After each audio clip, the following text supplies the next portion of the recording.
তুমি যদি কভু দেখা দাও হে অনন্য, তবে হবে জীবন আমার গো ধন্য। তুমি যদি কভু দেখা দাও হে অনন্য, তবে হবে জীবন আমার গো ধন্য। তবে হবে জীবন আমার গো ধন্য। কাটাতে পারি আমি লক্ষ কোটি বছর, দুঃখের ঝরনা দ্বারা এ নয়নে অজর। কাটাতে পারি আমি লক্ষ কোটি বছর, দুঃখের ঝরনা দ্বারা এ নয়নে অজর। পাই যদি দেখা সামান্য, তবে হবে জীবন আমার গো ধন্য। তবে হবে জীবন আমার গো ধন্য। তুমি যদি কভু দেখা দাও হে অনন্য, তবে হবে জীবন আমার গো ধন্য। অনন্তকাল আমি থাকতে পারি বসে, যদি বলো দেখা দিবে স্বপ্নে কভু এসে। অনন্তকাল আমি থাকতে পারি বসে, যদি বলো দেখা দিবে স্বপ্নে কভু এসে। হোক না সে মরু অরণ্য, তবে হবে জীবন আমার গো ধন্য। তবে হবে জীবন আমার গো ধন্য। তুমি যদি কভু দেখা দাও হে অনন্য, তবে হবে জীবন আমার গো ধন্য। মুসলমান ঘরে ছেলে মেয়েরা, আব্বারা, তরুণেরা, এ নবী পাকে প্রেমিকেরা, প্রথমে আমাদের লক্ষ্য ছিল কিভাবে আমাদের মালিককে পাবো, কি করে আমাদের মালিককে আমরা ধরবো। যখনই আমাদের মালিকের কাছে গেছি, আল্লাহ আপনাকে কি করে পাবো, আল্লাহ আপনাকে কি করে ধরবো। যখনই আল্লাহর কাছে গিয়ে জিজ্ঞাসা করেছি, আল্লাহ আওয়াজ দিয়ে বলে, এ দুনিয়ার মানুষ শুনে রেখে দাও, আমি আল্লাহ সবার সাথে কথা বলি না, আমি আল্লাহ সবার সাথে দেখা করি না। আল্লাহ তাহলে তোমাকে পাবো কেমন করে, আল্লাহ তোমাকে ধরবো কেমন করে। আল্লাহ আওয়াজ দিয়ে বলে, কুল ইন কুনতুম তুহিব্বুনাল্লাহ ফাত্তাবিউনি ইউহিব্বুকুমুল্লাহ। আমার হাবিব আপনি বলে দেন, যারা আমি আল্লাহ আমাকে পেতে চাই, যারা আমি আল্লাহ আমাকে ধরতে চাই, যারা আমি আল্লাহ আমার দিকে আসতে চাই, ফাত্তাবিউনি, সর্বপ্রথমে যেন তারা আপনাকে মেনে নেয়। আরো জোরে বলুন সুবহানাল্লাহ। তাহলে আমাদের প্রথমে লক্ষ্য কি ছিল, যে আল্লাহকে কি করে পাবো। আমাদের প্রথমে টার্গেট আমাদের সৃষ্টিকর্তা, আমাদের মালিককে কি করে পাবো। প্রথমে টার্গেট নবী ছিল না, নবীকে আমরা চিনতাম না, নবীকে আমরা বুঝতাম না। আমরা আল্লাহর কাছে গেছি, আল্লাহ তোমায় পাবো কি করে, আল্লাহ তোমায় ধরবো কি করে। আল্লাহ বলছে, আমি আল্লাহ ডাইরেক্ট সবার সঙ্গে কথা বলি না, সবার সঙ্গে দেখা করি না। আল্লাহ তাহলে তোমাকে পাবো কি করে। আল্লাহ নিজে বলেন, হাবিবকে দিয়ে বলিয়েছে, কুল ইন কুনতুম তুহিব্বুনাল্লাহ। হাবিব আপনি বলে দেন, ইন কুনতুম তুহিব্বুনাল্লাহ, যারা আমি আল্লাহ আমাকে পেতে চাই, ফাত্তাবিউনি, প্রথমে যেন আপনাকে মেনে নেয়। জোরে বলুন সুবহানাল্লাহ। তাহলে আল্লাহর কাছে যেতে গেলে, আল্লাহকে পেতে গেলে কি করতে হবে? সর্বপ্রথম মুহাম্মদ রসুলকে মেনে নিতে হবে, সর্বপ্রথম মুহাম্মদ রসুলকে ফলো করতে হবে। কেন? আল্লাহর কাছে আমরা গেছি আল্লাহ সম্পর্কে জানবো, আল্লাহকে ধরবো, আল্লাহকে পাবো, আল্লাহকে মানবো। তাই যখনই আল্লাহর কাছে গেছি আল্লাহ মুহাম্মদ রসুলকে আমাদের চিনিয়ে দিয়েছে। জোরে বলুন সুবহানাল্লাহ। এ যুবকেরা, এ নবী পাকের প্রেমিকেরা, যখনই আমরা আল্লাহর কাছে গেছি আল্লাহ পাক তোমাকে পাবো কেমন করে, আল্লাহ পাক তোমাকে ধরবো কেমন করে। যখনই আল্লাহকে আমরা জিজ্ঞাসা করেছি আল্লাহ পাক আমাদের পরিবর্তন করে দিয়েছে, আল্লাহ পাক আমাদের লক্ষ্যকে চেঞ্জ করে দিয়েছে। এ দুনিয়ার মানুষ শুনে রেখে দে, আমাকে পেতে গেলে সর্বপ্রথমে আমার হাবিবকে মানতে হবে। এ যুবকেরা, তরুণেরা, বাপেরা, প্রথমে আমাদের লক্ষ্য আল্লাহ কে কি করে পাবো। যখনই আল্লাহর কাছে গেছি আল্লাহ পাক মুহাম্মদ রসুলের পরিচয় আমার তোমার কাছে শুনিয়েছে। কি পরিচয় দিয়েছে শুনে রেখে দাও, আল্লাহর কুরআন খুলে দেখে নাও। আল্লাহ পাক কুরআনে নিয়ে জানিয়েছে ইন্নাকা লাআলা খুলুকিল আযীম। এই দুনিয়ার জমিনে যত মানুষ রয়েছে, এই দুনিয়ার জমিন আল্লাহ যত নবীদেরকে পাঠিয়েছে, এই দুনিয়ার জমিন আল্লাহর যত সৃষ্টি রয়েছে, সমস্ত সৃষ্টির আখলাকের থেকে আল্লাহ পাক আমার নবীর আখলাককে আলা করেছে। যখনই আল্লাহর কাছে গেছি আল্লাহ তোমায় পাবো কি করে, ধরবো কি করে, আল্লাহ আমাদের লক্ষ্য চেঞ্জ করে দিয়েছে, আল্লাহ আমাদের লক্ষ্য পরিবর্তন করেছে। আমাকে ধরতে গেলে আমার হাবিবকে ধরো, আল্লাহর কাছে গেছে আল্লাহকে ধরবো বলে, আর আল্লাহ মুহাম্মদ রসুল সম্পর্কে আমাদেরকে জানিয়ে দিয়েছে। জোরে বলুন সুবহানাল্লাহ, আরো জোরে বলুন সুবহানাল্লাহ। কি করে আমার নবীকে আল্লাহ চিনাচ্ছে? আল্লাহ বলছে ইন্নাকা লাআলা খুলুকিল আযীম, আমি আমার হাবিবের আখলাককে আলা করেছি। জোরে বলুন সুবহানাল্লাহ।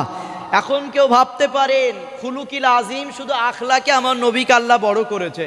না, আখলাকে শুধু আমার নবী বড় নয়, নবীর দুটো নাওয়াসা ছিল, ইমামে হাসান, ইমামে হুসাইন। হুজুর দুইজনকে আল্লাহ পাক জান্নাতি যুবকদের লিডার বানিয়ে দিয়েছে। জোরে বলুন সুবহানাল্লাহ। আমি আপনি জান্নাত যাব, আর আমাদের লিডার হিসাবে আমার নবীর নাওয়াসাকে আল্লাহ বানিয়ে দিয়েছে। জোরে বলুন সুবহানাল্লাহ। আপনি একটা নবীকে দেখান যে নবীর নাতিদেরকে আল্লাহ জান্নাতি যুবকদের লিডার বানিয়েছে, কোনো নবীকে করেনি। শুধু আমার নবীর নাওয়াসা, আমার নবীর নাতিদেরকে আল্লাহ আমাদের লিডার করে দিয়েছে। জোরে বলুন সুবহানাল্লাহ। এদিক থেকেও আল্লাহ আমার নবীর মাকামকে আলা করেছে। জোরে বলুন সুবহানাল্লাহ। অপরদিকে আপনি দেখেন আমার নবীর বেটি আম্মাজান ফাতেমা রাদিয়াল্লাহু তাআলা আনহা, আম্মাজান ফাতেমাকে জান্নাতি নারীদের লিডার বানিয়ে দিয়েছে। জোরে বলুন সুবহানাল্লাহ। আমার আপনার মা বোন জান্নাত যাবে, আর তাদের নেতৃত্ব হিসাবে, তাদের লিডার হিসাবে নবীর বেটি ফাতেমাকে করে দিয়েছে। জোরে বলুন সুবহানাল্লাহ। আপনি একটা নবীকে দেখান যে নবীর মেয়েকে আল্লাহ জান্নাতি নারীদের সরদারিনী করেছে, কোনো নবীর মেয়েকে করেনি, শুধু মুহাম্মদ রসুলের মেয়েকে করেছে। অতএব আল্লাহ এদিক থেকেও আমার নবীর মাকামকে আলা করেছে। জোরে বলুন সুবহানাল্লাহ। মুসলমান ঘরের ছেলে মেয়েরা, বারা, তরুণেরা, এ নবী পাকের প্রেমিকেরা, আল্লাহ নবী 1 তারিখে তাবুকের ময়দানে দাঁড়িয়ে আছে। নবী আমার দেখতে লাগলেন দুনিয়ার জমিনটা আলোয় আলোকিত হয়ে গেছে। নবী আমার বুঝতে পারে না এত আলো কোথা থেকে আসে। নবী আমার চিন্তায় পড়ে গেলেন। আল্লাহ পাক সঙ্গে সঙ্গে জিবরাইলকে পাঠিয়ে দিলেন, এ জিবরাইল যাও দুনিয়ার জমিনে চলে যাও, আমার হাবিবকে গিয়ে জানিয়ে দাও আজকে দুনিয়ার জমিনটা আলোকিত কেন। হযরতে জিবরাইল আলাইহিস সালাম দুনিয়ার জমিনে হাজির হয়ে গেলেন। ইয়া রাসূলুল্লাহ, ইয়া হাবিবাল্লাহ, আপনাকে এত চিন্তিত লাগে কেন? আল্লাহ নবী ওই সময় বলেছিলেন, এ জিবরাইল অন্য কোনো কারণ নয়, আজকে দুনিয়ার জমিনটা এত আলোকিত কেন আমি মুহাম্মদ এটা বুঝতে পারি না। হযরতে জিবরাইল আলাইহিস সালাম আমার নবীকে শোনাতে লাগলেন, ইয়া রাসূলুল্লাহ, ইয়া হাবিবাল্লাহ, আজকে দিন আপনার একজন সাহাবা দুনিয়ার জমিতে পর্দা নিয়েছে, আপনার একজন সাহাবা দুনিয়ার জমিতে বিদায় নিয়েছে। এজন্য আল্লাহ পাক তা জানা যায় 70,000 ফেরেশতাকে পাঠিয়েছে। একদিকে সূর্যের আলো, অপর দিকে ফেরেশতাদের নূরের আলোয় আজকে দুনিয়ার জমিনটা আলোকিত হয়ে গেছে। হযরতে জিবরাইল আলাইহিস সালাম আল্লাহ নবীকে কারণ জানিয়ে দেওয়ার পরে আবারও বলতে লাগলেন, ইয়া রাসূলুল্লাহ, ইয়া হাবিবাল্লাহ, আপনি কি আপনার সাহাবার জানাজা নামাজটা পড়তে চান? আল্লাহ নবী সময় বলেছিলেন, এ জিবরাইল, আমি তো এখন তাবুকের জমিনে, এখানে মদিনার জমিন তো অনেকটা দূরে, এখানে তো যাওয়া সম্ভব হবে না। হযরতে জিবরাইল বলেছিলেন, ইয়া রাসূলুল্লাহ, ইয়া হাবিবাল্লাহ, আল্লাহ পাক আপনাকে এত সম্মান দিয়েছে, আল্লাহ পাক আপনাকে এত ইজ্জত দিয়েছে, আপনি যদি আপনার সাহাবা জানাজায় যেতে চান, আল্লাহ পাক আপনার খাতিরে দূরত্ব রাস্তাটাকে ছোট করে দেবে। এই সম্মানগুলো কে দিয়েছে আমার নবীকে? চিৎকার দিয়ে বলেন, কে দিয়েছে? যে আল্লাহর কাছে আমরা প্রথম আল্লাহর সম্পর্কে জানতে গেছিলাম, আল্লাহ তোমাকে ধরবো কি করে, আল্লাহ নবী সম্পর্কে আমাদেরকে জানিয়ে দিয়েছে। জোরে বলুন সুবহানাল্লাহ। আল্লাহ নবী তাবুকের জমিনে দাঁড়িয়ে আছে, হঠাৎ করে ডান দিকে তাকায় আলোয় আলোকিত, বাঁ দিকে তাকায় আলোয় আলোকিত হয়ে গেছে, সামনে পিছনে আলোয় আলোকিত হয়ে গেছে। নবী আমার বুঝতে পারেন এত আলো কোথা থেকে আসে। নবী চিন্তায় পড়ে গেছে, সঙ্গে সঙ্গে আল্লাহ জিবরাইলকে পাঠিয়ে দিয়েছে। জোরে বলুন সুবহানাল্লাহ। জিবরাইল, যাও দুনিয়ার জমিনে চলে যাও, আমার হাবিব চিন্তায় পড়ে গেছে, কারণটা জানিয়ে দাও। হযরতে জিবরাইল দুনিয়ার জমিনে চলে এলেন, ইয়া রাসূলুল্লাহ, হাবিব আল্লাহ, অন্য কোনো কারণ নয়, আজকের দিনে আপনার একজন সাহাবা দুনিয়ার জমিতে চলে গেছে, তার জানাজায় 70,000 ফেরেশতা এসেছে, তাই দুনিয়াটা আলোকিত হয়ে গেছে। এই কারণটা জানাবার পরে বলছি, ইয়া রাসূলুল্লাহ, আপনি কি আপনার সাহাবার জানাজাটা পড়তে চান? আল্লাহ নবী বলছে, জিবরাইল, আমি তো এখন তাবুকের জমিনে, এখান থেকে তো মদিনায় যাওয়া সম্ভব হবে না। জিবরাইল বলছে, ইয়া রাসূলুল্লাহ, আল্লাহ পাক আপনাকে এত সম্মান দিয়েছে, আপনি যদি আপনার সাহাবার জানাজায় যেতে চান, আপনার খাতিরে দূরত্বর রাস্তাটাকে ছোট করে দেবে। জোরে বলুন সুবহানাল্লাহ।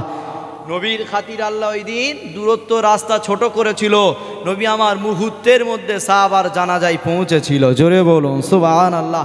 অপর একটা রেওয়াতে এসেছে, হযরতে আনাস হুজুর বলেন, হযরতে আনাস হুজুর বলছেন যে আল্লাহ পাক আমার নবীর খাতিরে ওই দিন তাবুকের জমিন আর মদিনার জমিন মাঝখানে যতটা জায়গা ছিল, এই জায়গায় যা কিছু ছিল আল্লাহ আমার নবীর খাতিরে সব কিছু দুনিয়ার জমিনতে তুলে নিয়েছিল। জোরে বলুন সুবহানাল্লাহ।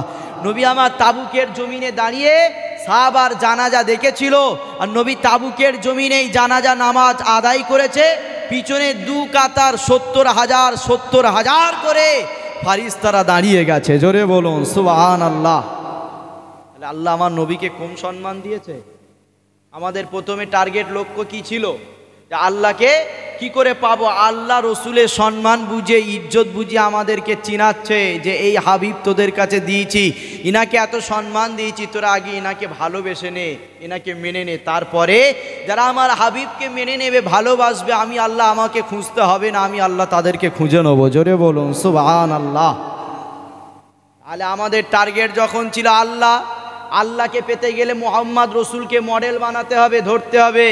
এখন প্রশ্ন হলো, মুহাম্মদ রসুলকে আমরা মানব কেমন করে? মুহাম্মদ রসুলকে চিনব কি করে? আপনারা বলেন, আল্লাহ সম্পর্কে মুহাম্মদ রসুল যতটা জানে, দুনিয়ার আর কেউ ততটা জানে? কেউ জানে না। তাহলে আল্লাহকে ধরতে গেলে কাকে ধরতে হবে? মুহাম্মদ রসুলকে।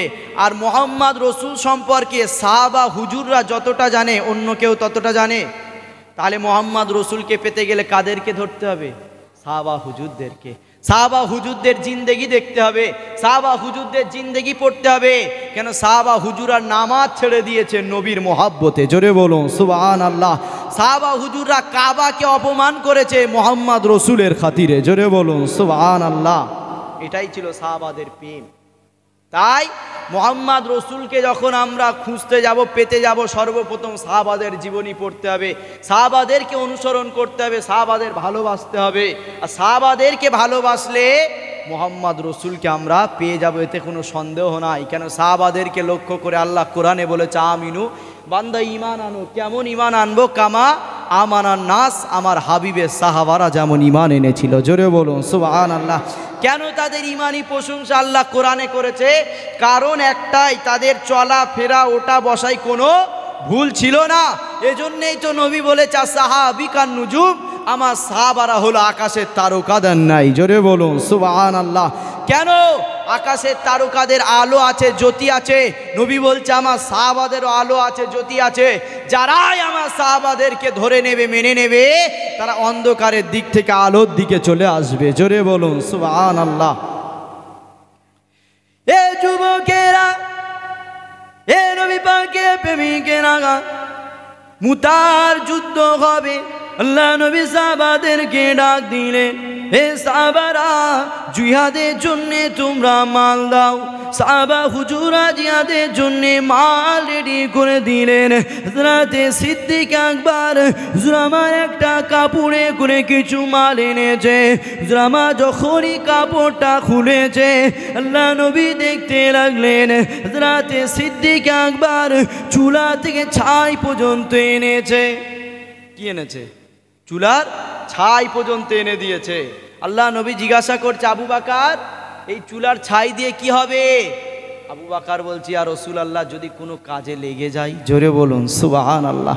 কেন? আবু বকর ইসলামের জন্য এত দেওয়া দিয়েছে, আবু বকরের কাছে আর কিছুই না। তাই যুদ্ধ হবে, নবী মাল চেয়েছে সাহাবাদের কাছে, সাহাবারা হাজির করেছে। আবু বকরও মাল নিয়ে চলে গেছে। আবু বকরের ওই গাঁটলিটা খুলে দেখছে চুলার ছাই রয়েছে। ইয়া রাসূলুল্লাহ, হাবিব আল্লাহ, আমার কাছে তো আর কিছু নাই, এটাই এনে আপনার কদমে দিয়েছি, যদি কোনো কাজে লেগে যায়। জোরে বলুন সুবহানাল্লাহ। এটাই ছিল সাহাবাদের প্রেম, নবীর প্রতি ভালোবাসা। আল্লাহ নবী জিজ্ঞাসা করছে, আবু বকর, সব তো দিয়ে দিলে, বাড়ির জন্যে, ঘরের জন্যে কি রেখে এসেছো? আবু বকর বলছি, ইয়া রাসূলুল্লাহ, হাবিব আল্লাহ, ঘরে আল্লাহ আল্লাহর রসুলকে রেখে এসেছি। জোরে বলুন সুবহানাল্লাহ। সাহাবাদের লক্ষ্য দেখেন, সাহাবাদের লক্ষ্য ছিল কি করে আল্লাহ পাবো, সাহাবাদের লক্ষ্য ছিল কি করে রসুল পাবো। কিন্তু আমাদের লক্ষ্য কি করে দুনিয়া পাবো, আমাদের লক্ষ্য হয়ে গেছে কি করে টাকা পাবো, আমাদের লক্ষ্য হয়ে গেছে কি করে ঘর বানাবো, কি করে বিরাট ইনকাম করব। অবশ্যই এগুলো করতে হবে, কিন্তু মনে রাখবেন, সাহাবা হুজুরা যেমন দুনিয়ার মধ্যে দিয়ে আখেরাতকে খুঁজেছে, আমাদেরকেও দুনিয়ার মধ্যে দিয়ে আখেরাতকে খুঁজতে হবে। কিন্তু দুঃখের বিষয়, আজকে দুনিয়ার জমিনে এসে দুনিয়ার রং তামাশা নিয়ে আখেরাতকে আমরা ভুলে গেছি। সাহাবা হুজুররা আল্লাহর পিছনে ছুটেছে, রসুলের পিছনে ছুটেছে, দুনিয়া তাদের পিছনে ছুটেছে। জোরে বলুন সুবহানাল্লাহ। আর আমরা এত বড় মূর্খ হয়ে গেছি, আমরা দুনিয়ার পিছনে ছুটছি। দুনিয়া তো আমাদের গোলাম, আর দুনিয়ার মালিক আল্লাহ আমাদেরকে বানিয়েছে। জোরে বলুন সুবহানাল্লাহ। কেন? আসমান জমিন চাঁদ সূর্য যা কিছু আপনার নজরে পড়ছে, সব কিছুকে আল্লাহ বানিয়েছে। আর এই দুনিয়াকে লক্ষ্য করে বলেছে, এই দুনিয়া যা কিছু আল্লাহ দুনিয়ায় রেখেছে, সব কিছুকে লক্ষ্য করে বলেছে শুধু আমার বান্দার খেদমত করার জন্যে। দুনিয়াকে আল্লাহ বলেছে আমার বান্দার দাসত্ব করার জন্যে বানিয়েছি। এখন প্রশ্ন, আমাদের কিসের জন্য বানিয়েছে? ইল্লা লিয়াবুদুন, আল্লাহর দাসত্ব করার জন্যে। জোরে বলুন সুবহানাল্লাহ। তাহলে সিস্টেমটা এটাই যে দুনিয়া বান্দার দাসত্ব করবে আর বান্দা আল্লাহর দাসত্ব করবে। কিন্তু আজকে আমরা দুঃখের বিষয়, দুনিয়ার কাছ থেকে আমাদের দাসত্ব না নিয়ে আমাদের দাসত্ব দুনিয়ার দিচ্ছি। আমরা দুনিয়ার কাছে গোলাম হয়ে গেছি। কিন্তু সাহাবা হুজুরদের জিন্দেগি পড়েন, সাহাবা হুজুররা গরিবী হালাত পছন্দ করে নিয়েছে, সাহাবা হুজুররা ছেঁড়া কাপড় পরে জিন্দেগি চালিয়েছে শুধুমাত্র আল্লাহ আল্লাহ রসুলকে পাওয়ার জন্যে। জোরে বলুন সুবহানাল্লাহ। হে যুবকেরা, হে নবী পাকের প্রেমিকেরা, কোন আবু বকরের কথা বলছি শুনে রেখে দেন।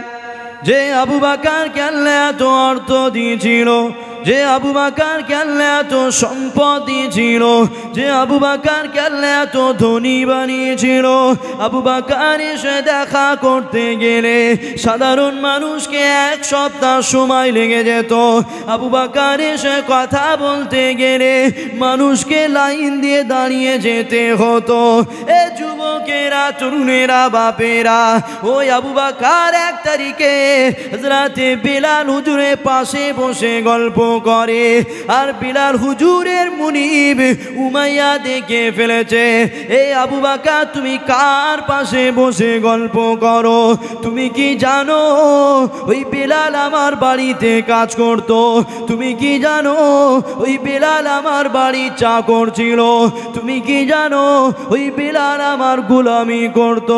এ আবু বকর, তুমি আজকে একটা গোলামের পাশে বসে আছো, তুমি আজকে একটা চাকরের পাশে বসে আছো, তুমি আজকে একটা কৃতদাসের পাশে বসে আছো। এ আবু বকর শুনে রেখে দাও, যেদিন তুমি ইসলামে দিয়েছিলে না, যেদিন মুহাম্মাদে দিয়েছিলে না, সেদিন তোমার সম্মান ছিল। মানুষ তোমার সাথে দেখা করতে গেলে 1 সপ্তাহ সময় লেগে যেত। আর যেদিন তুমি ইসলামের দিকে এসেছো, আবু বকর তোমার সম্মান কমে গেছে। এজন্যে গোলামের পাশে বসে গল্প করো, এজন্যে কৃতদাসের পাশে বসে গল্প করো, এজন্যে চাকরের পাশে বসে গল্প করো। এ যুবকেরা, তরুণেরা, বাপেরা, উমাইয়া যখন আবু বকরকে এই কথা বলেছে, আবু বকর তুমি লস করে ফেলেছো। কেননা যেদিন তুমি ইসলামে দিয়েছিলে না, অবশ্যই তুমি সঠিক পথে ছিলে, অবশ্যই তোমার সম্মান ইজ্জত অনেক বেশি ছিল। যেদিন তে মুহাম্মাদের দিকে এসেছো, এ আবু বকর তুমি ক্ষতি করেছো, আবু বকর তুমি লস করে ফেলেছো। যখনই আবু বকরকে এই কথা বলেছে, আল্লাহ পাক সঙ্গে সঙ্গে কোরআনের আয়াত নাজিল করেছে, আমার হাবিব আপনি বলে দেন আবু বকর লস করেনি, আবু বকর ক্ষতি করেনি। যারা আমার বন্ধু হাবিবকে মানেনি তারাই ক্ষতি করেছে। আল্লাহ সঙ্গে সঙ্গে কোরআনের আয়াত নাজিল করেছে। যখনই সাহাবা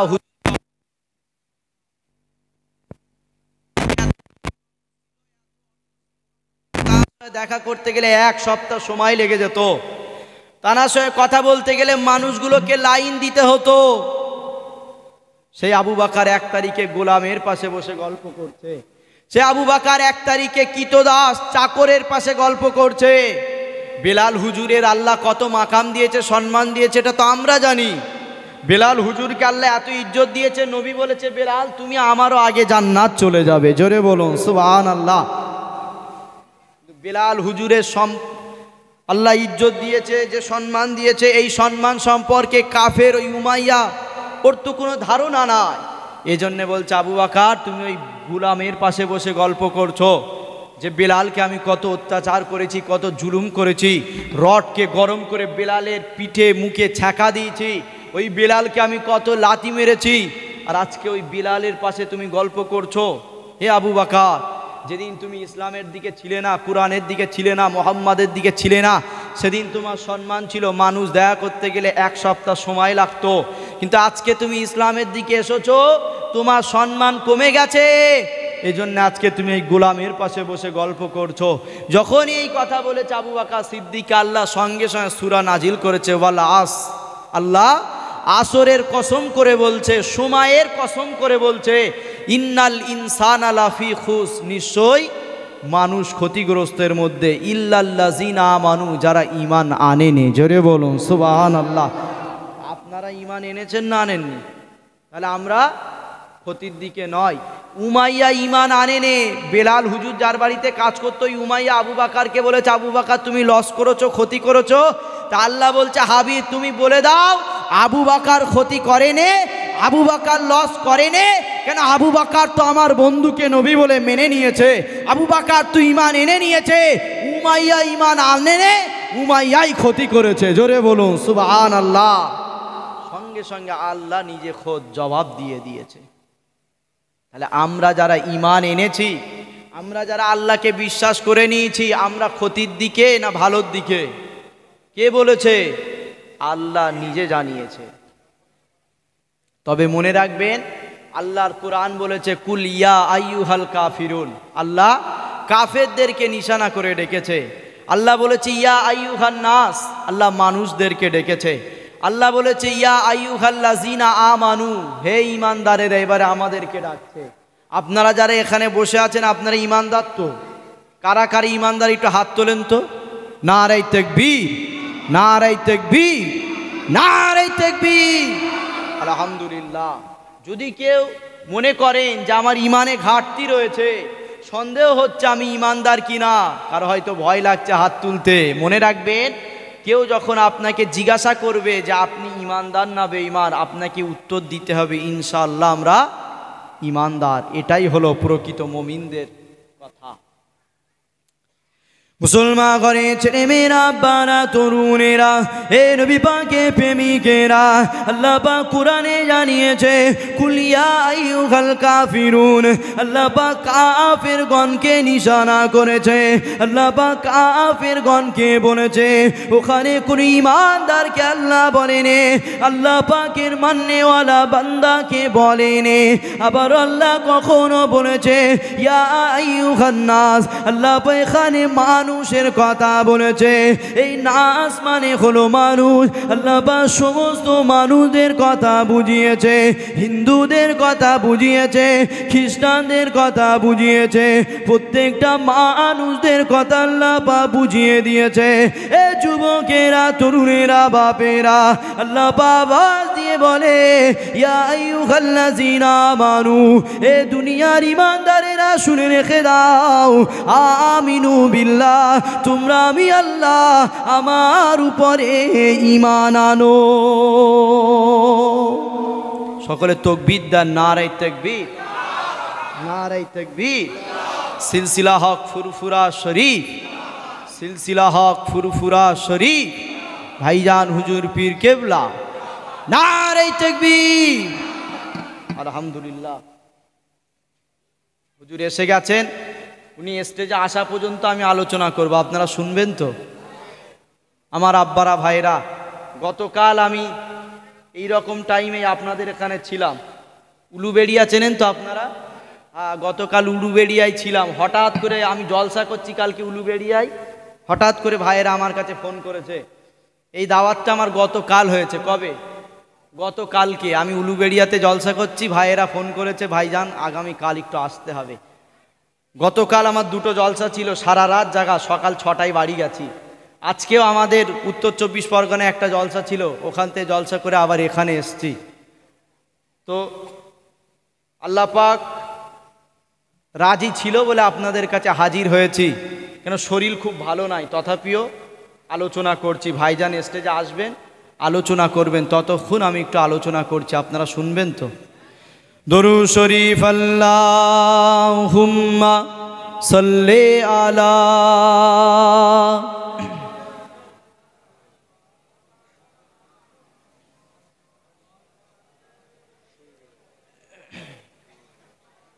সাল্লি আলা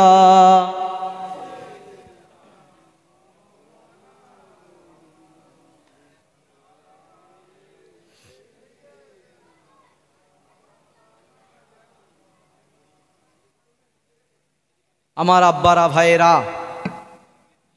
তাহলে আমাদের প্রথমে লক্ষ্য কি? যে আল্লাহকে কি করে পাবো। আর আমাদের আল্লাহ মোহাম্মদ রসুলকে যখন চিনিয়েছে, আমাদের টার্গেট, আমাদের লক্ষ্য এবার পরিবর্তন করতে হবে, করে মোহাম্মদ রসুলকে ধরতে হবে। আর মোহাম্মদ রসুলকে কি করে ধরবো? সাহাবাদের জিন্দেগি দেখতে হবে।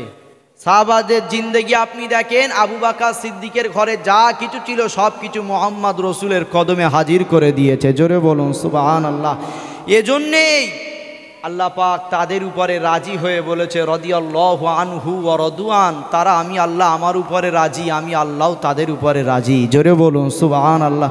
তারা আমি আল্লাহ আমার উপরে খুশি, আমি আল্লাহও তাদের উপরে খুশি। জোরে বলুন সুবহানাল্লাহ।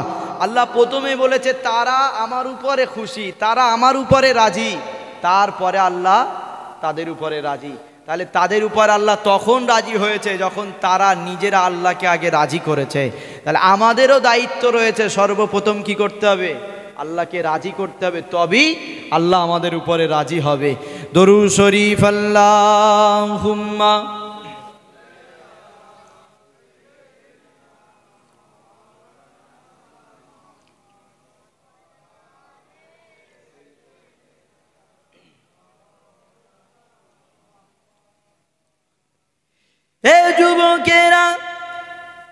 নবী পাকে প্রেমিকেরা আল্লাহ নবী সাহাবারা নবীকে কেমন প্রেম করেছিল শুনে রেখে দাও।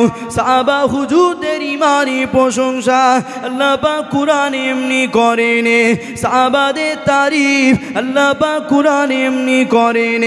সাহাবাদের উপরে আল্লাহ রাজি আছে এটা আল্লাহ পাক এমনি জানাইনে। নবী আমার মদিনা নবাবী শরীফে দাঁড়িয়ে আছে, সাহাবা হুজুরা দাঁড়িয়ে আছে, হযরত আবু বকরও দাঁড়িয়ে আছে। আল্লাহ নবী আবু বকরের হাতটাকে ধরেছে।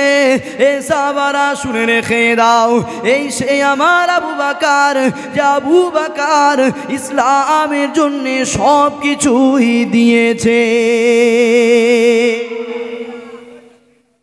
আল্লাহ নবী মদিনা নবাবী শরীফে আছে, সমস্ত সাহাবারা রয়েছে, আবু বকর সিদ্দিকও রয়েছে। আল্লাহ নবী আবু বকর সিদ্দিকের হাতটা ধরলেন। এ সাহাবারা শোনো, এই সেই আমার আবু বকর, যে আবু বকর ইসলামের জন্য সব কিছু দিয়েছে। যখনই এই কথা বললেন হযরত আবু বকর সিদ্দিক কেঁদে ফেললেন, চোখে পানি এসে গেছে। আল্লাহ নবী বলছে, আবু বকর তুমি কাঁদছো কেন? তুমি ইসলামের জন্য দিয়েছো, ইসলামের জন্য তোমার মেহনত রয়েছে, তাই বললাম, কাঁদছো কেন? আবু বকর সিদ্দিক বলছেন, ইয়া রাসূলুল্লাহ কি বললেন আর একবার বলেন। হুজুর কি বললেন আর একবার বলেন। আল্লাহ নবী বলছে, সাহাবারা শোনো, এই সেই আমার আবু বকর, যে আবু বকর ইসলামের জন্য সব কিছু দিয়েছে। আবু বকরের চোখে তখনও পানি। ইয়া রাসূলুল্লাহ কি বললেন আর একবার বলেন। আল্লাহ নবী বলছে, এই সেই আমার আবু বকর, যে আবু বকর ইসলামের জন্য সব কিছু দিয়েছে। তখনও পর্যন্ত নবী দেখছে আবু বকরের চোখে পানি। আল্লাহ নবী বলছে, আবু বকর তুমি দিয়েছো তাই বলেছি, এখনও কাঁদছো কেন? আবু বকর বলছে, ইয়া রাসূলুল্লাহ যেদিন আপনার কদমে আসিনি, যেদিন আপনাকে চিনিনি, সব কিছু আমি আবু বকর আমার ছিল। যেদিন থেকে আপনার কদমে এসেছি, আপনাকে নেতা বলে নবী বলে মেনে নিয়েছি, আমি আবু বকর, আমার টাকা পয়সা ধন সম্পদ তো অনেক দূরের কথা, আমি আবু বকর আমিও আপনার হয়ে গেছি। জোরে বলুন সুবহানাল্লাহ। অতএব এটা বলবেন না যে আমি আবু বকর আমার মাল আপনাকে দিয়েছি, না হুজুর আপনার মাল আপনাকেই দিয়েছি। জোরে বলুন সুবহানাল্লাহ। কেন? যতদিন আপনার কদমে আসিনি, আপনাকে মানিনি, আপনাকে চিনিনি, সব কিছু আমি আবু বকর আমার ছিল। যেদিন থেকে আপনার কদমে গেছি, জান মাল মা বাপ সব কিছু আপনার কদমে কুরবান করে দিয়েছি। জোরে বলুন সুবহানাল্লাহ। এজন্য এটা বলবেন না যে আবু বকর ইসলামের জন্য দিয়েছে, আবু বকরের যা ছিল সব ইসলামের জন্য দিয়েছে, এটা বলবেন না। হুজুর আপনি এটা বলেন যে আবু বকর আপনার মাল নিয়ে আপনাকেই দিয়েছে। জোরে বলুন সুবহানাল্লাহ।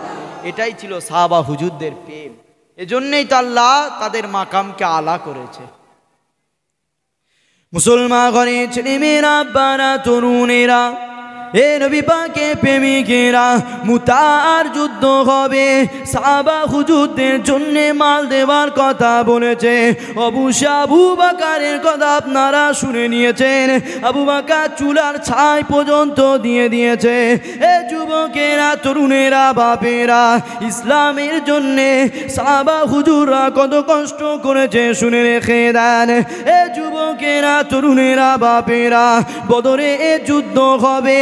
নবী আমার বদরে জমিনে হাজির হয়ে গেলেন। আল্লাহ নবী সাহাবাকে জিজ্ঞাসা করে, এ সাহাবারে, ইসলামে দিয়ে কতজন এসেছে আর শত্রুদের দিয়ে কতজন এসেছে? আল্লাহ নবী সাহাবা বলতে লেগেছে, ইয়া রাসূলুল্লাহ, ইয়া হাবিবাল্লাহ, আমাদের দিকে 313 জন আর শত্রুদের দিকে 1000-এরও বেশি এসেছে। কতজন? 1000-এরও বেশি। কোন দিকে? শত্রুদের দিকে। ইসলামের বিরুদ্ধে 1000-এরও বেশি এসেছে, আর ইসলামের দিকে মাত্র 313 জন। তাহলে কোন সংখ্যাটা বেশি, 313 জন না 1000? 1000। তাহলে জিতবে কে? কে জিতবে বলেন? যুক্তি বলছে 1000, বুদ্ধি বলছে 1000, বিবেক বলছে জিতবে 1000, সাহাবা হুজুরদের ঈমান বলছে জিতবে 313 জন। জোরে বলুন সুবহানাল্লাহ। ওই দিন 1000-কে জবাব দিয়েছিল মাত্র 313 জন। 313 জন মিলেই ওই বদরের জমিনকে ফতে করেছিল। জোরে বলুন সুবহানাল্লাহ। কি করে হয়েছিল? শুধুমাত্র প্রেম, শুধুমাত্র নবীর প্রেম। নবীর প্রেমে তাদের ইমানি পাওয়ারগুলো আল্লাহ বাড়িয়েছে। অপর দিকে তরোয়াল রয়েছে, অপর দিকে বল্লম রয়েছে, অপর দিকে ঢাল রয়েছে, অপর দিকে জিহাদের লেবাস রয়েছে। আর সাহাবা হুজুরদের দিকে খাজুরের ডাল রয়েছে। সাহাবা হুজুরা খাজুরের ডাল নিয়ে ছুটেছে, ডাল ঘুরাতে লেগেছে। তরোয়াল চালালে যেমন ধর থেকে মাথা আলাদা হয়ে পড়ে যায়, খাজুরের ডাল চালাচ্ছে, ধর থেকে মাথা আলাদা হয়ে পড়ে যাচ্ছে। জোরে বলুন সুবহানাল্লাহ। কিসের পাওয়ারে হয়েছে? খাজুরের ডালের ক্ষমতা আছে ধর থেকে মাথা আলাদা করা? কিসের জন্য হচ্ছে? শুধু মোহাম্মদ রসুলের প্রেমের কারণে। জোরে বলুন সুবহানাল্লাহ। এ যুবকেরা, এ নবী পাকের প্রেমিকেরা, আল্লাহ নবী সাহাবা নবীকে শোনাতে লেগেছে, ইয়া রাসূলুল্লাহ, ইয়া হাবিবাল্লাহ, আমাদের দিকে 313 জন রয়েছে, তার ভিতরে আবার দুটো বাচ্চা এসেছে। আল্লাহ নবী জিজ্ঞাসা করলেন, এ সাহাবার ওই বাচ্চা কেন এসেছে? বাচ্চা দুটোকে আমার কাছে নিয়ে আসো। আল্লাহ নবী দরবারে বাচ্চা দুটোকে হাজির করানো হলো। আল্লাহ নবী জিজ্ঞাসা করলেন, এ বাবা ছেলে রে, কেন তোমরা জিহাদের ময়দানে এসেছো? তোমাদের তো জিহাদ করার বয়স হয়নি, তোমাদের তো যুদ্ধ করার সময় আসেনি। এ বাবা ছেলে রে, তোমরা এখন বাড়িতে চলে যাও, কেননা তোমাদের জিহাদ করার বয়স হয়নি। এ বাবা ছেলে, তোমরা কোন সাহসে জিহাদের ময়দানে এসেছো? কেননা অপর দিকে বড় বড় শয়তানেরা দাঁড়িয়ে আছে, অপর দিকে জালিম লিডাররা দাঁড়িয়ে আছে, অপর দিয়ে পালোয়ানেরা দাঁড়িয়ে আছে। তাদের হাতে তীর রয়েছে, তাদের হাতে বল্লম রয়েছে, তাদের হাতে তরোয়াল রয়েছে। তোমরা ছোট ছোট বাচ্চারা কি করবে? কেন তোমরা এসেছো? কোন সাহস নিয়ে তোমরা এসেছো বলো? ওই বাচ্চা ছেলে দুটো জবাব দিয়েছিল, ইয়া রাসূলুল্লাহ, ইয়া হাবিবাল্লাহ, আপনারা 313 জন 1000-এর বিরুদ্ধে যে সাহস নিয়ে এসেছেন, আমরা বাচ্চা হলেও বড়দের বিরুদ্ধে একই সাহস নিয়ে এসেছি। বাচ্চা দুটোকে যখনই হাজির করেছে, কত সুন্দর জবাব দিচ্ছে, তোমরা কেন জিহাদের ময়দানে এসেছো? তোমাদের তো এখন অল্প বয়স, তোমরা তো বাচ্চা, তোমাদের যুদ্ধের সময় হয়নি, তোমরা কেন এসেছো?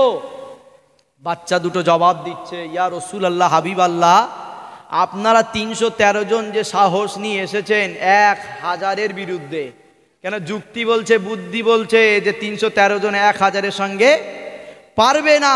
তাই আপনারা পারবেন না জেনেও যে সাহস নিয়ে 1000-এর বিরুদ্ধে কম সংখ্যা নিয়ে এসেছেন, আমরা বাচ্চা, আমরা জানি পারবো না, তথাপি ওই একই সাহস নিয়ে হাজির হয়েছি। জোরে বলুন সুবহানাল্লাহ। কোন সাহস নিয়ে এসেছে বলেন? কোন সাহস? ইমানি সাহস। কেন? আল্লাহ নবী সাহাবারা তো 313 জন, সম্ভব নয় 1000-কে মিটানো, কিন্তু সাহস একটা আছে, কি? ইমানি সাহস, ইমানি পাওয়ার। তাই এরাও বাচ্চা, এরা পারবে না তাদের সঙ্গে মোকাবেলা করতে, কিন্তু এরাও একটাই সাহস নিয়ে এসেছে, একটাই পাওয়ার নিয়ে এসেছে, সেটা হলো ইমানি পাওয়ার। জোরে বলুন সুবহানাল্লাহ। যখনই বদরের জমিনে দেখছে সংখ্যা কম, নবী আমার সেজদায় পড়ে গেছে, আল্লাহ আজকে কি ইসলাম মিটে যাবে? আজকে কি কোরআন মিটে যাবে? আজকে কি শরিয়াত মিটে যাবে? আল্লাহ আপনার সহযোগিতা দরকার রয়েছে। নবী আমার সঙ্গে সঙ্গে দেখলেন হযরতে জিবরাইল বদরের জমিনে হাজির হয়ে গেছে। জোরে বলুন সুবহানাল্লাহ। নবী আমার ঘাড় ঘুরিয়ে দেখছে, হযরতে জিবরাইল বদরের জমিনে যুদ্ধের লেবাস পরে হাজির হয়ে গেছে। আল্লাহ নবী জিজ্ঞাসা করছে, জিবরাইল, তুমি যুদ্ধের পোশাক পরে কেন এসেছো? যুদ্ধের লেবাস পরে কেন এসেছো? জিবরাইল বলছি, ইয়া রাসূলুল্লাহ, আপনার সাহাবারা এসেছে, সাহাবাদের সঙ্গে লিডার হিসাবে আপনি এসেছেন, আর আল্লাহর পক্ষ থেকে 70,000 ফারিস্তা এসেছে, তাদের লিডার হিসাবে আল্লাহ আমি জিবরাইলকে পাঠিয়ে দিয়েছে। জোরে বলুন সুবহানাল্লাহ। সেই আল্লাহ আজও দুনিয়ায় আছে না নাই?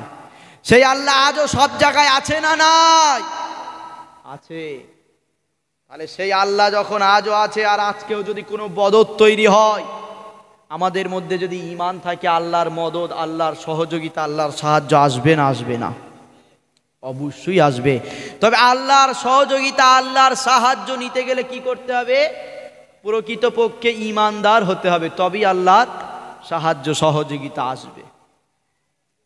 মুসলমান ঘরে ছেলেমেয়েরা আব্বারা তরুণেরা এ নবী পাকে প্রেমিকেরা আল্লাহ পাক কুরআনে জানিয়েছে ইয়া আইয়ুহাল্লাযীনা আমানু আমিনু বিল্লাহ হে ঈমানদারেরা তোমরা ঈমান আনো আল্লাহ পাক আমরা তো ঈমান এনে নিয়েছি আমরা তো আপনাকে বিশ্বাস করে নিয়েছি আমরা তো আপনার নবীকে নবী বলে মেনে নিয়েছি তাহলে কেন আবার আমরা ঈমান আনবো বলেন আল্লাহ বাবা দিয়ে বলে তোদের ঈমানটা পরিপূর্ণ হয়নি এজন্য আল্লাহ পাক কোনো কাফেরকে নয় বেঈমানকে নয় আল্লাহ পাক ডাইরেক্ট ঈমানদারকে বলেছে যারা আল্লাহকে বিশ্বাস করে নিয়েছে যারা নবীকে প্রেম করে নিয়েছে যারা আল্লাহর উপর ঈমান এনেছে ঈমানদারদেরকে আল্লাহ পাক আরো জানিয়েছে এই ঈমানদারেরা তোমরা ঈমান আনো আল্লাহকে জিজ্ঞাসা করো আল্লাহ পাক কিভাবে ঈমান আনবো কেননা আমরা তো আপনাকে মেনে নিয়ে আমরা ঈমান এনে নিয়েছি তাহলে আমরা আবার কেমন ঈমান আনবো আল্লাহ পাক জানিয়ে দিয়েছে এ দুনিয়ার মানুষ শুনে রেখে দে শুধু আমি আল্লাহ পাক আমাকে বিশ্বাস করলে হবে না শুধু আমার নবীকে মেনে নিলে হবে না আমি আল্লাহ তোদেরকে যে হুকুম করেছি সেই হুকুম যারাই মেনে নেবে তারাই প্রকৃত ঈমানদার হয়ে যাবে তাহলে আমরা ঈমানদার অবশ্যই কেন আমরা আল্লাহকে মেনে নিয়েছি রাসূলকে মেনে নিয়েছি কিন্তু আল্লাহ আমাদেরকেই টার্গেট করে বলেছে ঈমান আনতে কাদের কাফেরকে বলেনি আল্লাহ কখনো কখনো বলেছে কুল ইয়া আইয়ুহাল কাফিরুন হে কাফের গণেরা কাফেরকে নিশানা করে বলেছে ওখানে কোনো ঈমানদার নাই আল্লাহ কখনো বলেছে ইয়া আইয়ুহান নাস মানুষকে বলেছে সেখানে ঈমানদার বেঈমান সব রয়েছে আবার আল্লাহ স্পেশাল ভাবে ঈমানদারকে বলছে ইয়া আইয়ুহাল্লাযিনা আমানু হে ঈমানদারেরা আমিনু বিল্লাহ আমি আল্লাহ আমার উপর ঈমান আনো জোরে বলুন সুবহানাল্লাহ আল্লাহকে জিজ্ঞাসা করো আল্লাহ তোমার উপরে তো ঈমান এনে নিয়েছি আর ঈমান এনেছি বলেই তো আল্লাহ আমাদের কি ঈমানদার বলে ডেকেছে তাই তো আল্লাহ আমাদেরকে বলেছে আমিনু এরে ঈমানদার বান্দা তাহলে আল্লাহ আবার কেমন ঈমান আনবো আল্লাহ বলছে প্রকৃত ঈমানদার হতে গেলে আমি আল্লাহ আমার কথাগুলোকে মেনে নিতে হবে জোরে বলুন সুবহানাল্লাহ তাহলে আল্লাহর কথা মানতে গেলে কি করতে হবে হুদাল্লিল মুত্তাকিন কুরআনকে আমাদের জন্য পথ নির্দেশক হিসাবে পাঠিয়েছে ওই কুরআন যত পড়ব কুরআন হলো নূর আর কুরআন পড়লে আমাদের চলার পথটা আল্লাহ আলো করে দেবে জোরে বলুন সুবহানাল্লাহ দরুদ শরীফ আল্লাহুম্মা সাল্লি আলা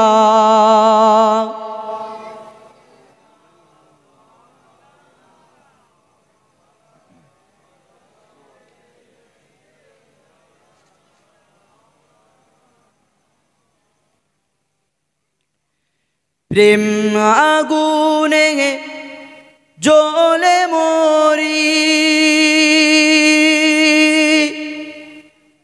ও হে রব্বানা আমি যারি প্রেমে পাগল সে তো মদিনা আমি যারি প্রেমে পাগল সে তো মদিনা ঘুরিয়া মি পাগল বেশে মনের পিয়া দেখবার আসে ঘুরিয়া মি পাগল বেশে মনের পিয়া দেখবার আসে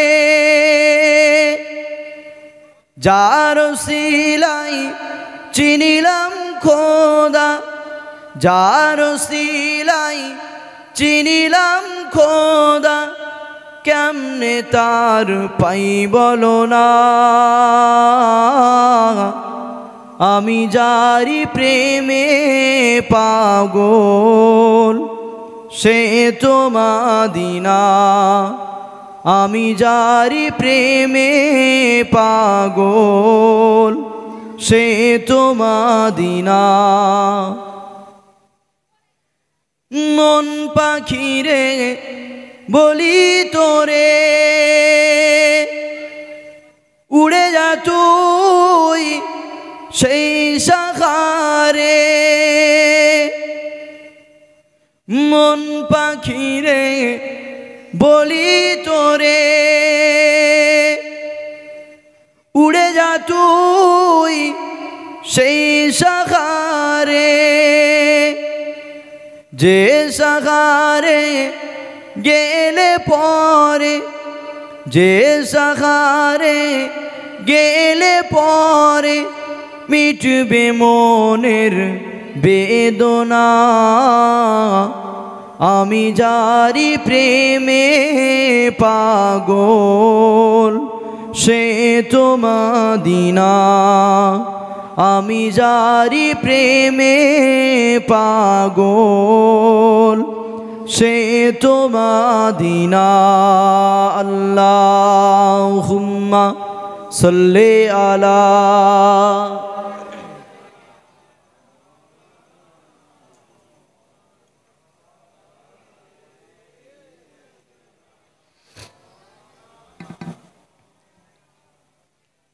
আমার আব্বারা ভাইরা, তাহলে আল্লাহ যখন বলেছে ইমানদারকে আবার ইমান আনতে হবে, তাহলে কি করতে হবে?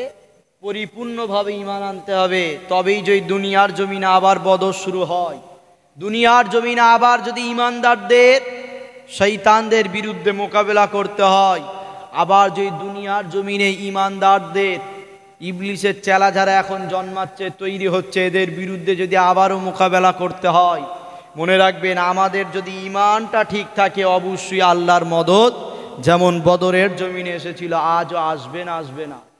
তবে একটা দিক লক্ষ্য রাখতে হবে, যেন আমাদের ইমানটা ঠিক থাকে। ইমানটা যদি ঠিক থাকে, বদরের জমিনে আল্লাহ যেমন ফারিস্তা পাঠিয়ে 313 জনের দ্বারা 1000কে জবাব দিয়েছিল, আজও যদি ইমান ঠিক থাকে সংখ্যা কম হলেও আল্লাহ আমাদেরকেই জয় দেবে। জোরে বলুন সুবহানাল্লাহ। মুসলমান ঘরে ছেলেমেয়েরা, বানা তরুণেরা, এ নবী পাকে প্রেমিকেরা, আল্লাহ নবী এই দুটো বাচ্চাকে জিজ্ঞাসা করেছিল, তোমাদেরকে অল্প বয়সে জিহাদের ময়দানে কে পাঠিয়েছে বলো? তোমাদের এই অল্প বয়সে জিহাদের ময়দানে কিসের জন্য পাঠিয়েছে বলো? ওই বাচ্চা দুটো জবাব দিয়েছিল, ইয়া রাসূলুল্লাহ, ইয়া হাবিবাল্লাহ, আমাদের মা আমাদেরকে জিহাদের ময়দানে পাঠিয়ে দিয়েছে। আল্লাহ নবী জিজ্ঞাসা করেছিল, এ বাবা ছেলে রে, তোমাদের মা তোমাদেরকে কি বলেছে বলো? তোমাদের মা তোমাদের কি উদ্দেশ্যে পাঠিয়েছে বলো? ওই বাচ্চা দুটো জবাব দিয়েছিল, ইয়া রাসূলুল্লাহ, ইয়া হাবিবাল্লাহ, আমাদের মা আমাদেরকে শিখিয়ে দিয়েছে, আমাদের মা আমাদেরকে বলে দিয়েছে বদরে জমিনে ইসলামের দিকে সংখ্যা কম রয়েছে, এজন্য আল্লাহ নবী সাহাবারা যখনই জিহাদ করা শুরু করে দেবে, যখনই বদরের জমিনে যুদ্ধ শুরু হয়ে যাবে, সাহাবা হুজুররা ব্যস্ত হয়ে যাবে, সাহাবা হুজুররা তরোয়াল নিয়ে বেরিয়ে যাবে, শত্রুদের মোকাবেলায় ব্যস্ত হয়ে যাবে। যখনই সাহাবারা ব্যস্ত হয়ে যাবে, আল্লাহ নবী তো একা হয়ে যাবে, নবী পাকের সামনে পিছনে কেউ থাকবে না, কেননা সাহাবারা যুদ্ধের জন্য ব্যস্ত হয়ে যাবে। এ বাবা ছেলে রে, শুনে রেখে দে, তোদেরকে আমি তোদের মা পাঠিয়ে দিলাম, মুহাম্মদ রসুলের সামনে পিছনে দাঁড়িয়ে যাবি, কেননা আমার নবীকে যদি আঘাত করে আমার নবীর গায়ে লাগবে না, তোরা তোদের কচি কচি সিনাগুলো মুহাম্মদ রসুলের সামনে গিয়ে পেতে দিবি, যাতে আঘাত এলে তোদের লেগে যায়, দুনিয়ার জমিতে তোরা শহীদ হয়ে যাবি, মুহাম্মদ রসুলের কোনো ক্ষতি হবে না। সাহাবা হুজুরদের ঈমানটা দেখেন। আর আমার আপনার ঘরের মা যাদের সন্তান রয়েছে, ইসলামের জন্যে, কোরআনের জন্যে, সত্যের জন্যে কোথাও যদি যেতে হয়, আমাদেরকে আগে ঘরের ভিতরে ঢুকিয়ে দেয়, না ওখানে গেলে মার খেতে হবে, ওখানে গেলে কি হবে? মার খেতে হবে, ওখানে গেলে জুলুমের শিকার হতে হবে, যাস না, আমার ছেলেটা আমার ঘরে থাক। ওই মায়ের দ্বারা ইসলাম মিটছে। কিন্তু ইতিহাস পড়ে দেখেন, দুটো ছোট ছোট বাচ্চা মাস বিন আফরা এবং মুআজ বিন আফরা হুজুরদেরকে পাঠিয়ে দিয়েছে জিহাদের ময়দানে। তাও লক্ষ্য কি? শুধু জিহাদ করার জন্য নয়, শুধু যুদ্ধ করার জন্য নয়। কেন একটা মানুষ যখন জিহাদের ময়দানে লাভে যুদ্ধ করতে যায়, তার দুটো টার্গেট হয়, সে বেঁচে থাকবে আর নাই মারা যাবে। অপশান একটা আছে যে বেঁচে থাকতেও পারে, কিন্তু বেঁচে থাকার উদ্দেশ্য ওই বাচ্চা দুটোকে মা পাঠায়নি। ওই বাচ্চা দুটোকে মা পাঠিয়েছে রসুলের গাইড ম্যান হিসাবে, যে রসুলকে যদি কেউ আঘাত করতে চায়, তোরা তোদের কচি কচি সিনাগুলো পেতে দিবি, রসুলের যেন আঘাত না লেগে যায়। জোরে বলুন সুবহানাল্লাহ। কেন? বদরের জমিনে সাহাবাদের সংখ্যা কম, আর কাফের বেঈমান শত্রুদের সংখ্যা বেশি, 1000-এর অধিক। তাই যখন যুদ্ধ শুরু হয়ে যাবে, নবীর পাশে আর কেউ থাকবে না, সাহাবারা তো ব্যস্ত হয়ে যাবে। তাই নবীর পাশে থাকার জন্য তোদেরকে পাঠিয়ে দিলাম। জোরে বলুন সুবহানাল্লাহ। নবীর উপরে যেন আঘাত না লেগে যায়, তোদেরকে নবীর গাইড ম্যান হিসাবে পাঠিয়ে দিলাম। নবীর জন্য তোরা সেফটি দিবি, তোরা দুনিয়া থেকে বিদায় নিবি, কোনো অসুবিধা নাই। নবীর গায়ে যেন একটা পাথরও না লেগে যায়। জোরে বলুন সুবহানাল্লাহ। এটাই ছিল সাহাবা হুজুরদের প্রেম। এ যুবকেরা, এ নবী পাকের প্রেমিকেরা, আল্লাহ ওই দিন বদরের জমিনকে ফতে দিয়েছিল। আল্লাহ ওই দিন বদরের জমিনে আমাকে তোমাকে জিতিয়েছিল, আমাদের ইসলামকে জিতিয়েছিল, কোরআনকে জিতিয়েছিল। এমন করে আবারও যখন মুতার যুদ্ধ হবে, নবী আমার সাহাবাদেরকে ডাক দিলেন, এ সাহাবারা চলে যাও, জিহাদের ময়দানে চলে যাও। নবী আমার নিজে যাইনে, সাহাবাদেরকে পাঠিয়েছে। 3000 সাহাবা চলে গেছে, অপরদিকে 2 লক্ষ কাফের রয়েছে। কতজন? 2 লক্ষ। বদরের জমিনে কতজন ছিল বলেন? বদরের জমিনে 1000-এর বেশি, আর মুতার যুদ্ধে 2 লক্ষ। বদরের জমিনে নবীর দিকে ছিল মাত্র 313 জন, আর কাফেরদের দিকে ছিল 1000-এরও বেশি। আর মুতার যুদ্ধ হবে, নবীর দিকে রয়েছে 3000, আর কাফেরদের দিকে 2 লক্ষ। কখনো পারে 2 লক্ষ পারবে? 3000 কখনো 2 লক্ষ সময় পেরে উঠতে পারে? যদি 2 লক্ষ কোনো অস্ত্র ছাড়াই আসে, তাই 3000-কে জব্দ করে দেবে। এটাই তো যুক্তি বলে, এটাই তো বিবেক বলে, বুদ্ধি তো এটাই বলে যে 2 লক্ষ মানুষ যদি তরোয়াল ছাড়া, অস্ত্র ছাড়া এই 3000 মানুষের কাছে আসে, 3000 মানুষকে আর খুঁজে পাওয়া যাবে না। কিন্তু ওই দিন আল্লাহ আমাদেরকেই জয় দিয়েছিল। জোরে বলুন সুবহানাল্লাহ। কি করে? শুধুমাত্র ঈমানই পাওয়ারে, অন্য কোনো পাওয়ার নয়। কেন? ইসলাম তরোয়ালের জোরে আসেনি, ইসলাম হুমকিতে আসেনি, ইসলাম জোর দেখিয়ে আসে নাই। ইসলাম এসেছে শুধু মোহাম্মদ রসুলের মহাব্বতে। জোরে বলুন সুবহানাল্লাহ। সাহাবা হুজুররা নবীকে প্রেম করেছে, মহাব্বত করেছে, তাই সাহাবাদের তাজা তাজা কলিজা সিনাগুলো নবীর কদমে কুরবান করে দিয়েছে। আর তাদের ওই কলিজা সিনাগুলো নবীর কদমে দেওয়ার জন্য আজকে ইসলাম আমার তোমার কাছে চলে এসেছে। জোরে বলুন সুবহানাল্লাহ। অন্য কোনো কারণ নয়, নবীর প্রেমে জান কুরবান করেছে, আর তাদের জান কুরবান করাটা ইসলামের সাফল্য হয়েছে। জোরে বলুন সুবহানাল্লাহ। মুসলমান ঘরে ছেলে মেয়েরা, বারা তরুণেরা, এ নবী পাকের প্রেমিকেরা, আল্লাহ নবী সাহাবারা চলে গেলেন। একদিকে 2 লক্ষ, অপর দিকে 3000 সাহাবারা দাঁড়িয়ে আছে। যুদ্ধের কাছাকাছি চলে গেছে।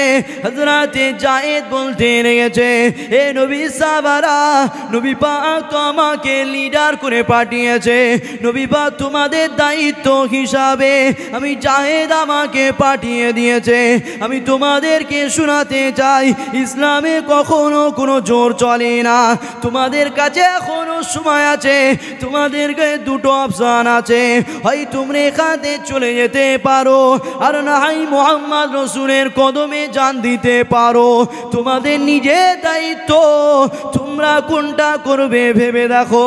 তবে মনে রেখে দিও, আমি যায়েদ কিন্তু এখানে যাব না, আমি যায়েদ এসেছি মোহাম্মদ রসুলের কদমে জানটা দিয়ে দেবো। হযরতে যায়েদ হুজুর আমার পিছনে দিয়ে তাকিয়ে দেখে, যায়নি, কোনো সাহাবা পিছনতে চলে যায়নি, 3000 সাহাবারাই দাঁড়িয়ে আছে। 3000 সাহাবা বলতে লেগেছে, ও ভাই জায়েদ, আপনি যখন আল্লাহ নবীর সাহাবা, আপনি যেমন নবীর প্রেমিক জানকে কুরবান করতে পারবেন, আমরাও তো নবীর সাহাবা, আমরাও আমাদের নবীর প্রেমে আমাদের জানগুলোকে কুরবান করে দেব।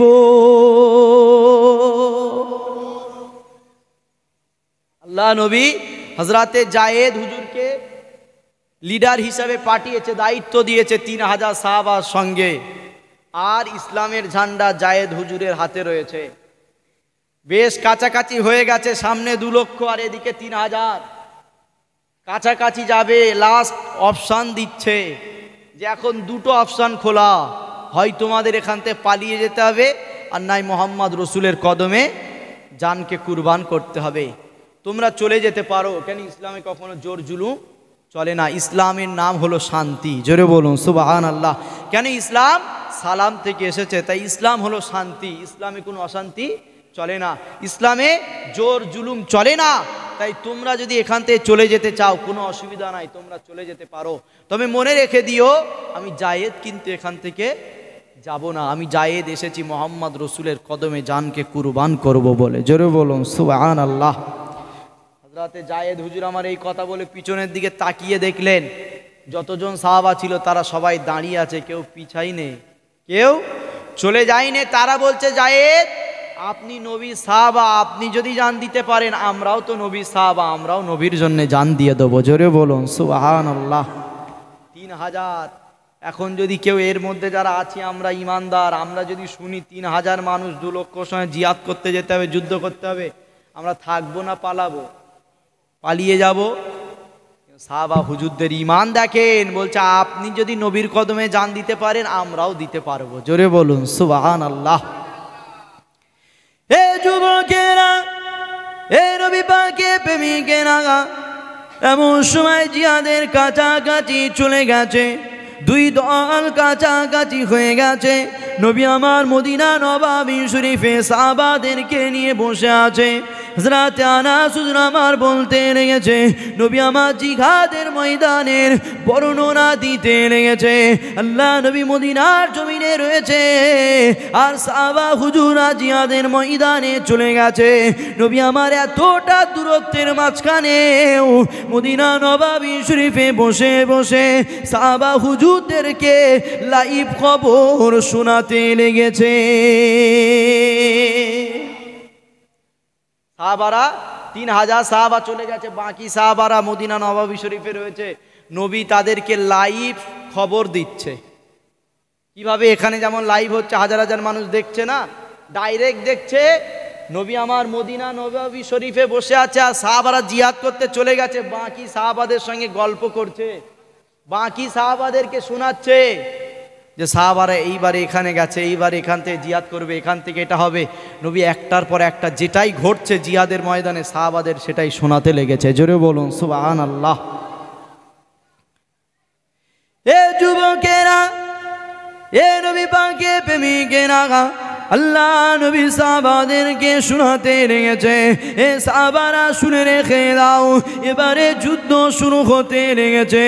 ইসলামের ঝান্ডা আমার জায়েদের হাতেতে রয়েছে। বেশ কিছুক্ষণ যুদ্ধ চলার পরে নবী আমার হঠাৎ করে জোরে কথা বলে উঠলেন, এ সাহাবারা শুনে রেখে দাও, এবারে আমার জায়েদ দুনিয়ার জমিতে বিদায় নিয়েছে, আমার জায়েদকে শহীদ করে দিয়েছে। আমার জায়েদের পতাকা হযরতে জাফর নিয়ে নিয়েছে। এ বাবা সাহাবারে, হযরতে জাফর খুব সুন্দর জিহাদ করতে লেগেছে। এমন সময় খবর আসতে লেগেছে, নবী আমার সাহাবাদেরকে শোনাতে লেগেছে, ইসলামের ঝান্ডা জাফরের হাতে চলে এসেছে। জাফরের ডান হাতে ইসলামের ঝান্ডা রয়েছে, জাফরের ডান হাতটা কেটে গেছে। এমন করে জাফর আমার বাঁ দিকের হাতেতে ঝান্ডা নিয়েছে, আবারও বাঁ দিকের হাতটা কেটে দিয়েছে। বাঁ দিকের হাতে ঝান্ডাটা নিয়ে জাফর পায়েতে নিয়েছে। ডান পায়ে ঝান্ডা নেওয়ার পরে আবারও যখন ডান পায়ে আঘাত করে দিয়েছে, জাফর বাঁ পায়ে এমন করে ইসলামে ঝান্ডাটা নিয়ে নিয়েছে। এ বাবা সাহাবারে, এবারে আমার জাফর দুনিয়ার জমিতে বিদায় নিয়েছে, তথাপিও মনে রেখে দিও ইসলামের জন্যে জিহাদ সাহাবা হুজুর একের পর এক জারি রেখেছে। আল্লাহ নবী সাহাবাদেরকে শোনাতে লেগেছে, শোনো সাহাবারা কাছাকাছি হয়ে গেছে, জিহাদের ময়দানে চলে গেছে, যুদ্ধ এবারে শুরু হবে। ঝান্ডা রয়েছে কার হাতে? হযরতে জায়েদ হুজুরের হাতে ঝান্ডা রয়েছে। নবী আমার বলছে জায়েদ এবারে যুদ্ধ করছে। যুদ্ধ করতে করতে নবী আমার একটু চিৎকার দিয়ে উঠলেন, এ সাহাবারা, আমার জায়েদকে শহীদ করে দিয়েছে। যুদ্ধ কিন্তু বন্ধ নয়, এবারে ঝান্ডা কার হাতে চলে গেছে? জাফর হুজুরের কাছে চলে গেছে। আমার জাফর সুন্দর জিহাদ করছে। নবী বলছে জাফরের ডান হাতে ঝান্ডা রয়েছে, ডান হাতটা কেটে গেছে, বাঁ হাতে ঝান্ডা নিয়েছে, বাঁ হাতটা কেটে গেছে, ডান পায়ে ঝান্ডা নিয়েছে, ডান পায়ে আঘাত করে দিয়েছে, বাঁ পায়ে ঝান্ডা নিয়েছে। জাফর শহীদ হয়ে গেছে। তখনও ইসলামের যুদ্ধ শেষ হয়নি, জোরে বলুন সুবহানাল্লাহ। তখনও সাহাবারা যুদ্ধ চালিয়ে গেছে। আর একজন সাহাবা ঝান্ডা নিয়ে নিয়েছে, সেও শহীদ হয়ে গেছে। সর্বশেষ আল্লাহ নবী বলছে খালিদ বিন ওয়ালিদ ঝান্ডা নিয়ে নিয়েছে, জোরে বলুন সুবহানাল্লাহ। আর যখনই খালিদ বিন ওয়ালিদের কাছে ঝান্ডা চলে গেছে, বেশ কিছুক্ষণ যুদ্ধ হচ্ছে, নবী আমার চুপ করে আছে, সাহাবারা মদিনা নববী শরীফে চুপ করে আছে। হঠাৎ করে নবী আমার খোঁজ খবর বলে চিল্লে উঠলেন, এ সাহাবারা শোনো, আল্লাহ পাক খালিদ বিন ওয়ালিদের নেতৃত্বে আজকে এই মুতার যুদ্ধকে ফতে করে দিয়েছে, জোরে বলুন সুবহানাল্লাহ। খালিদ বিন ওয়ালিদের নেতৃত্বে আল্লাহ আজকে এই ইসলামের বিজয় দান করে দিয়েছে, জোরে বলুন সুবহানাল্লাহ।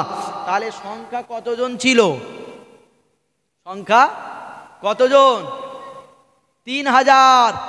আর অপরদিকে শত্রুদের 2 লক্ষ। কে হেরেছে? 2 লক্ষ হেরেছে না 3000? 2 লক্ষ হেরেছে। কিসের জোরে? শুধুমাত্র ঈমানই জোরে। আর ঈমানটা কি? সেটা হলো মুহাম্মদ রসুলের প্রেম, জোরে বলুন সুবহানাল্লাহ। তাহলে মুহাম্মদ রসুলের প্রেমে যদি কেউ ঘাটতি রাখে, তার ঈমান পরিপূর্ণ হলো। কি করতে হবে? সর্বপ্রথম মুহাম্মদ রসুলকে জান মাল সব কিছুর থেকে বেশি প্রেম করতে হবে, যেটা সাহাবা হুজুররা করেছিল। কিন্তু দুঃখের বিষয়, আজকে তো সেই নবীকে আমরা মরা মানি, সেই নবীকে পচা মানি, সেই নবী শাফাআত করতে পারবে না বলি, সেই নবী হায়াতুন নবী না বলি, সেই নবীর মিরাজুন নবীকে আমরা অস্বীকার করি। একদল করছে না, করেনি। এই সমস্ত দিক থেকে দূরে থাকবেন। কেন? আমলটা পরে, নামাজ রোজা হজ জাকাত এগুলো পরে। আগে প্রথম আকীদাটাকে ঠিক করতে হবে। কি ঠিক করতে হবে?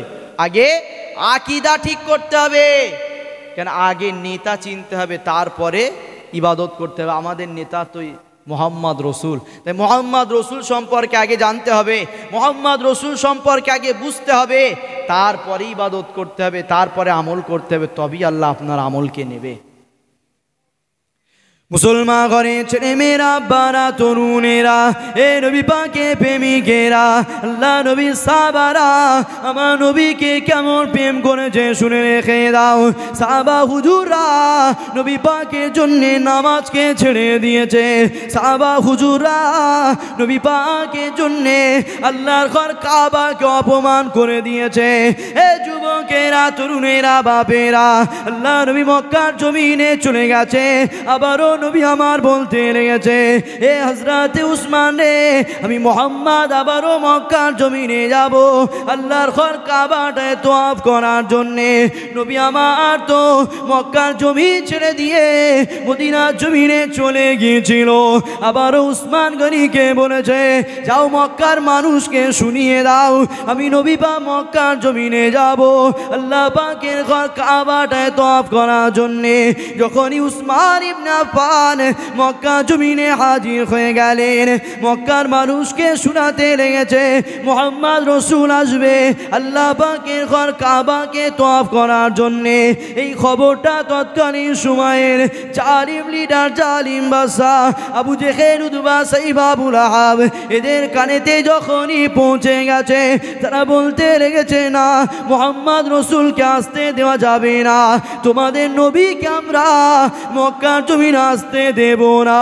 যখনই এই কথা বলেছে হযরত উসমান ইবনে আফফান আমার মুখটা ঘুরিয়ে নিয়ে চলে আসতে লেগেছে, পিছন দিক থেকে আওয়াজ দিয়ে বলতে লেগেছে, হে উসমান রে, তুমি যখন এসেই পড়েছো তোমাদের কাবাটা তওয়াফ করে যাও, তুমি যখন এসেই পড়েছো তোমরা যে আল্লাহ বলো সে আল্লাহর ঘরটা তওয়াফ করে যাও।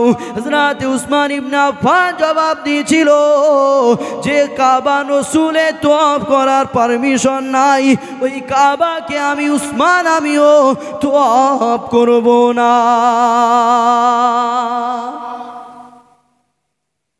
আল্লাহ নবী উসমান ইবনে আফফানকে পাঠিয়েছে, যাও মক্কার মানুষকে শুনিয়ে দাও আমি নবী মক্কার জমিনে আসবো কাবাটাকে তওয়াফ করার জন্যে। মক্কার মানুষকে বলে দাও। হযরত উসমান ইবনে আফফান যখন মক্কার জমিনে এসে মানুষকে শোনাতে লেগেছে, ওই কথাটা তৎকালীন সময়ের জালিম বাদশা, জালিম লিডার আবু জেহেল, উতবা, সাইবা, আবু লাহাব এদের কাছে পৌঁছে গেছে। তারা বলছে না, মুহাম্মদকে আসতে দেওয়া চলবে না, মুহাম্মদকে মক্কায় ঢুকতে দেব না। যখন এই কথা বলেছে হযরত উসমান গনি মুখ ঘুরিয়ে নিয়ে আবার মদিনার দিকে রওনা হয়ে গেছে।